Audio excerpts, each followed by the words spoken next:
but once you get out, T1 kind of needs a fight. Look at Owner. He wants to go in. He doesn't like this. Tough not to have the cleanse. Stays on the flank. It's kind of hard to go in though.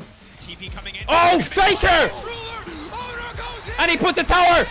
Oh my god, he just won the game! He just won the game! That's it! They can end! They can end the game! JDG, the Goliaths from China, were having one of the most dominant years in League of Legends history. I seriously doubted whether any human could stop them from reaching the finals of Worlds this year.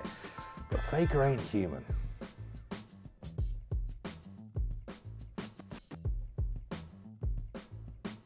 Alright, just before we get into today's video, we've got brand new merch. Check it out.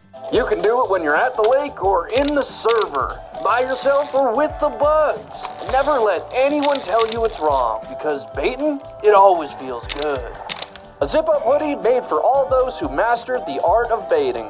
Check out theScore Esports Drop 2, available now. Alright, if you like the look of any of that, check out the link in the description below. So, T1 and Faker have a date with Weibo at the World's 2023 final. Faker is now one series away from taking home his 4th Worlds title, 10 years after his first, 7 years after his most recent. But let's talk about the JDG game first before we get too carried away. The odds were against T1. I talked about this extensively last week. The safer bet was probably on JDG. They were the team that had won everything they could so far this year. They were the ones who had only lost 5 series in 2023. They were the ones on track to achieve the never been achieved before Golden Road. But Faker and T1 were pretty immaculate all round, and everyone on the team seemed to have their own moment throughout the series. Game 1, we got to see Carrier absolutely flex on Bard and Gumayusi pull out the first Jhin game we've seen at Worlds so far. And they find it, Konami going right back in his ass. Owner in the area, getting damage coming in for the Darkened Blade, missing on the backside, trying to buy some space, with a shockwave, it's clean, and in comes the curtain call! Game 3 saw Owner pull off one of the sickest engages on Rel I've seen in a long time. Might go for the 50-50, but it's absolutely Psycho flashes over the arrow. Faker goes in! It's incredibly clean. JDG with the counter punch. Can they get anything back? Ruler untouched on the backside. Dragon still standing, but Owner will take that away too. My God, what an engage from T1! And in that game, we had what might go on to be an all-time iconic Worlds moment. JDG had a gold lead. They were besieging T1's base with Baron buff. T1 were praying for a miracle, and Faker answered their prayers with an Azir ult from heaven. 나 먼저 가볼게. 7초? 나 돌아 있고. 각 볼게 이거. 나 애매해. 나각 보는 중이야 근데. 볼게. 와봐. 내가 했었어. 야, 잡아서. 아래 맞아. 아래 좋아. 나 투식에 있어. 아래 맞아. 오고. 나 투식에 있어. 잡아야 돼. 잡았어. 야, 미드 가면 돼. 서영이 형. 지었다. I love Gumayusi and Carrier fanboying there in that clip. I really felt that. It's kind of like for a moment they realized that their own mid laner was quite literally Faker. Guma also had an absolutely disgusting 1v2 play in game 4. Goes Golden and now Ruler looking to take over the fight. Ruler still standing, but Guma still standing. Guma firing back. Ruler goes down. Guma's just better. After that, it was clear T1 weren't going to let this series reach silver scrapes. They had their eyes on finals. It is not LPL versus LCK. It is T1 versus the LPL. And they like those odds as they move to finals. The legendary Korean caster Yun broke down on stream after the game. It was an emotional moment for a lot of people outside of the Korean scene, so I can only imagine what a pillar of it like Yun must have felt. We said it was going to feel like a final. It really did, and the numbers reflected that too. The series peaked to over 4.3 million viewers, making it the second most watched League of Legends series of all time. That's right, the only series that attracted more viewers was last year's finals, which also featured T1, And to be honest, I wouldn't be surprised if this year's finals breaks that record too. Some people have pointed out that Weibo is actually extremely popular in the LPL, pulling in huge viewership numbers this year. A lot of these fans are likely fans of Xiaohu from his RNG days, Crisp's FPX fans, but perhaps more than anyone, fans of the Shy. It's hard to understate just how revered the Shy is in China. The 2018 world champion is a beloved celebrity with millions of followers. So yeah, all things considered, I think this upcoming final has a real chance of breaking the all-time viewership record. And I know viewership numbers don't always tell the full story about an esports health, but breaking viewership records certainly doesn't hurt. T1 did lose the coin toss for Game 1 side selection this week, with Weibo choosing blue side, but Faker didn't really look phased at all. In fact, he almost looked quietly amused by the whole thing. And to be fair, T1 had red side in all 3 of their games in their stomp over LNG in quarters, so they're probably not sweating it too much. So the question on everyone's mind now is, will this finals be close?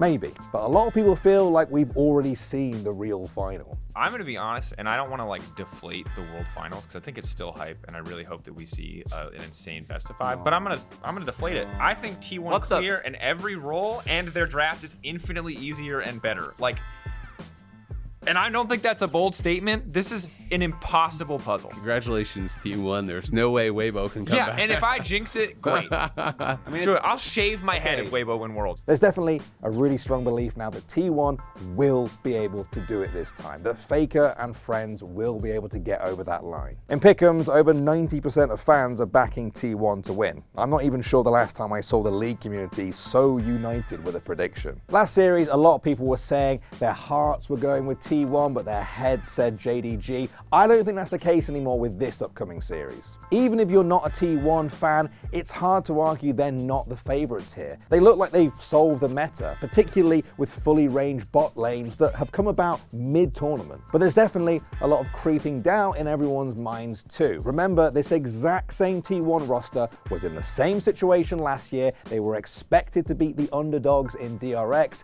and they didn't. That will likely be on the minds of these T1 players and their fans, and for Faker, he'll probably remember the 2017 finals he missed out on too. In the first 4 years of Faker's professional career, he won Worlds 3 times. Think about that. In the year since, he's attended Worlds 5 times, got to the finals twice, but never won that trophy again. I don't care if you're literally Faker, you're gonna feel that mounting pressure. I'm sure he's wondered at times why these Worlds titles came so easily to him in the beginning of his career, but have eluded him ever since. Faker has to carry the pressure of being the League of Legends GOAT, but without any recent Worlds title to point to. He's now 1 series away from getting that. Added to all that pressure, this may be the last time we see this T1 roster play together if they don't win this final. They've been together for 2 years. They've won domestic titles, they've broken records, they've had massive lows and unbelievable highs, but will they run it back for another year if they let yet another Worlds trophy slip through their fingers? A lot of people suspect no. That could be a lot of pressure for T1 going into this series, a lot of pressure that Weibo simply doesn't have. Sure, they'll be feeling the nerves of going into the biggest League of Legends series of the year, but nobody expected them to get this far. Gen.G, JDG, LNG, even T1 after a certain point, these were the teams that people were expecting to see in the final. As respectable as they've been, Weibo was not one of them. And that underdog mentality can go a long way. It can ease off some of that pressure and turn the whole fight into a sort of David and Goliath situation. But really, analyzing history can only get you so far. Trying to guess the psychological state of T1 and Faker has its limits. What really matters is how these teams come together on the day. Faker is now 3 to 5 wins away from lifting the Summoners Cup. That's it. That would have sounded absolutely absurd a few months ago when T1 were a middle-of-the-pack LCK team trying to find their feet with an injured Faker on the bench. But that's exactly where we are. There's nothing more to say than this. If T1 wins this series, Faker will ascend beyond God status in League of Legends. It's that simple. The few edgelords out there that have been trying to argue that Faker isn't the undisputed GOAT